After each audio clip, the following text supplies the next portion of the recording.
Hello, everybody. Welcome into GSMC's Down by Contact Sports Podcast. I am your host, Jeremy Lapidus. Today is Monday, March 31st. I hope everybody's having a great day so far. As the title says, we have reached the Final Four, and for the first time since 2008, it's all one seeds. We're going to talk about that, how we got here, which team is looking the best right now, and which team has the best shot of winning the national title as it stands. We're also going to get into a little bit of news surrounding the MLB. Opening weekend has come and gone, and there was a lot of hubbub made about the new bats that debuted specifically with the Yankees, but with a couple other teams as well over the weekend called the Torpedo Bats. We'll talk about them, if they're legal, what is going on with them over there, and everything else, as well as some NFL rules changes and Aaron Rodgers updates, of course, and much more. But before we get into any of that, remember, if you would like to be an even bigger part of the show than you already are, all you need to do is go to gsmcpodcast.net. Or if you're on YouTube, you can use that super chat feature. If you do either of those two things, a message should pop up on the bottom of the screen for you, me, and everybody else around the world to see. If you have a burning question about sports, anything at all that you would like to ask, go ahead and throw that in the comments. Throw it in the chat. I will get to it as soon as I possibly can. I appreciate everybody so much for sticking around, talking some sports with me here on a beautiful Monday, March 31st. But like I was saying, we are going to get into a little bit here on March Madness. We have our Final Four set, and for just the second time in the history of the tournament, we have all one seeds remaining. The first time, coincidentally, was also the last time it was in San Antonio in 2008 when 4 one seeds showed up, and we had an excellent Final Four, which is what we're counting on. Now, I've heard a lot of people say that this is the most boring of the outcomes. This is the most boring NCAA March Madness tournament there's ever been. This is the worst that has ever been. We're getting a bunch of blowouts, and yes, we sure are. But we have whittled it down to the top 4 teams. These teams are top 10 in KenPom offensive adjusted efficiency and defensive adjusted efficiency. All 4 of these teams are the best team in the nation. We had the top 8 teams in the nation last time in the last round. That didn't really lend itself to a lot of great games, but as we continue to whittle ourselves down, we get the best teams and the best players competing, and it's going to give us an opportunity to see the best on best that we don't often get to see when it comes to March Madness. So again, when we talk about, is this the worst March Madness of all time? Is it the most boring March Madness of all time? No. Is it one of the chalkiest March Madnesses of all time? Yes, absolutely it is. You don't see 4 one seeds make it because it's tough to do in this sport, because there are lots of good teams, but also because the crop of one seeds this year are far and away some of the best crop of one seeds we have seen ever. I'm serious about that. This Duke team, for instance, not the number 1 overall seed in this tournament, is the second best team rated ever by KenPom. Ever. Second best team. That's how good this Duke team is heading into the tournament. There is a lot going in here, but we're going to break down how each team got here. We'll start off with the number 1 overall seed in the tournament, and that's Auburn. The number 1 overall seed and a team with the Player of the Year candidate in Joni Broome, right? Broome had a little bit of an injury issue in the game versus Michigan State, but he came back near the end, was still a little bit favoring one side, but he should be fine. That week off should do wonders for him. He's probably going to win this National Player of the Year, even over guys like Cooper Flagg. This is a Auburn team that has been to just 2 Final Fours in its entire team history. The last time was in 2019. Second time was this time. They've never made it past the Final Four. 0 national titles here. Of course, 2019, they lose by 1 to Virginia in the Final Four, well, on Virginia's route to winning their national title over there. Bruce Pearl has completely transformed this program. Like we said, Auburn, historically, not really the kind of team that's going to make these deep runs. We've seen now Bruce Pearl make 2 runs to the Final Four. Those are the only runs that they have ever made. But when we take a look at this tournament, they came in floundering a little bit. They had lost 3 of 4. they just weren't really looking their best. And it looked like it was going to be more of the same. Against Alabama State, they ended up winning that game by 20, but at halftime, they were dangerously close from going down into a deficit there.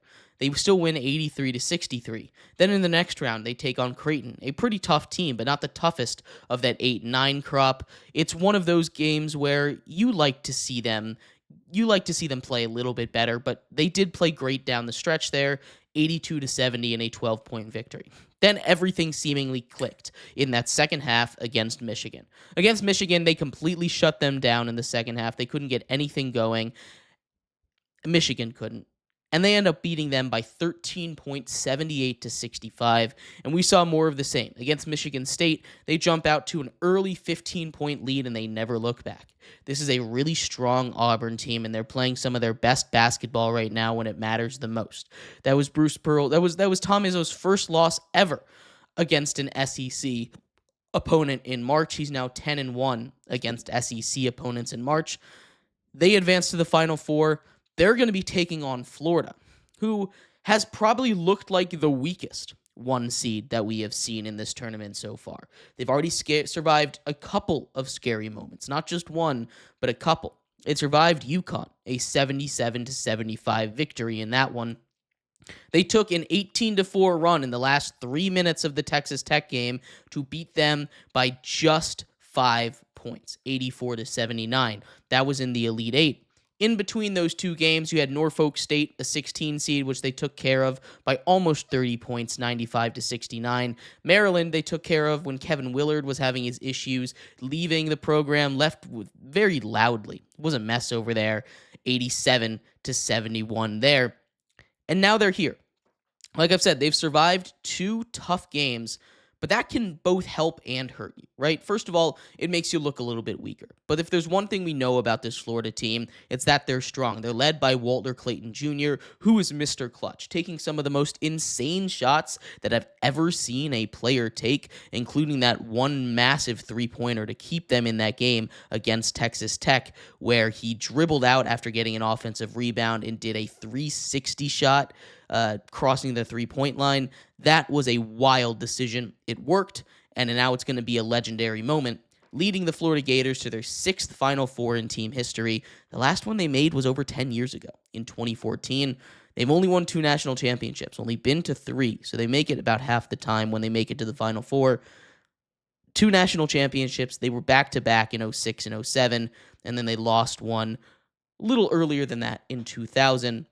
But this is a team that is that strength is its depth. It's pretty good at everything, but you can't really get them out of their element. When they go to the bench, they still have a lot of really solid players that they can lean on. This is a team that's coached well. This is a team that just doesn't do anything poorly, and because of that, they were a 1 seed and a very dangerous one that was able to survive a Dan Hurley coached UConn team, a really good Texas Tech team that was looking like they were going to win that game before they were able to shut it down on defense.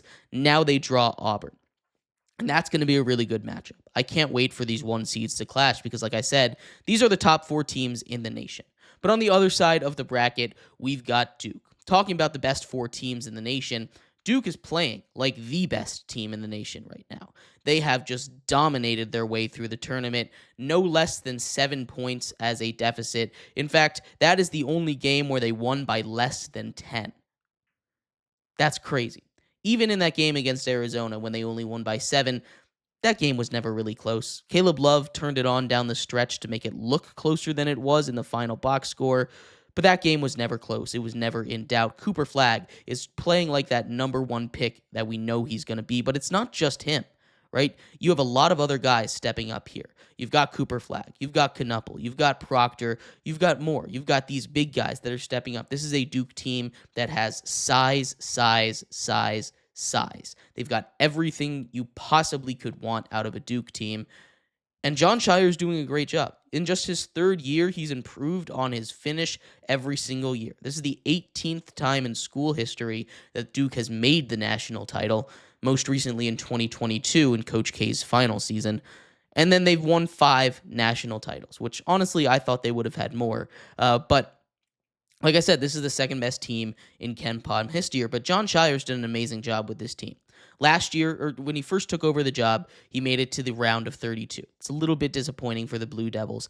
Last year, they made it all the way to the Elite Eight before falling to a really strong 1 seed over there. And then this year, they make it to the Final Four as that really strong 1 seed. They learn from their mistakes. Obviously, having Cooper Flagg doesn't hurt. But Duke advances to the Final Four, and they will be taking on Houston. Their route there was pretty easy. They took, like we said, took care of business against Mount St. Mary's, winning by almost 50 points in that one. Then just took care of Baylor, the 9 seed, by 13 points. Arizona by 7 in a game that wasn't nearly that close. And then Alabama, they beat by 20 points, adding on to their record in the country, most 20-point wins overall this season. They are just a dominant force this year, and I can't wait to see when they get to go up against an elite team like Houston. Now, Houston is really interesting because they have the best defense in the nation right now by KenPom. They're the second most dominant team in the country, at least in the tournament this season, with wins by nearly 50 points over SIUE in the first round. They beat Gonzaga by 5. That's their closest one. But again, they kind of look like they had that one in the bag for most of it. Purdue, they only win by 2 points, but a beautiful play ridden up by Sampson, their head coach there. What an inbounds play there. That was beautiful basketball to watch there. Then they dominate Tennessee, holding them to 15 points in the round, in the Elite Eight last night. They go out there and completely dominate, and now they get a date with Duke. Houston, back to the Final Four. They've had really good teams for a really long time. They still haven't won a national title. They're going for their first one, but it's not going to be easy. Houston's defense going up against the offense of Duke, a team that averages over 90 points, is insane. We've seen what Duke can do, taking out a team like Alabama last time out.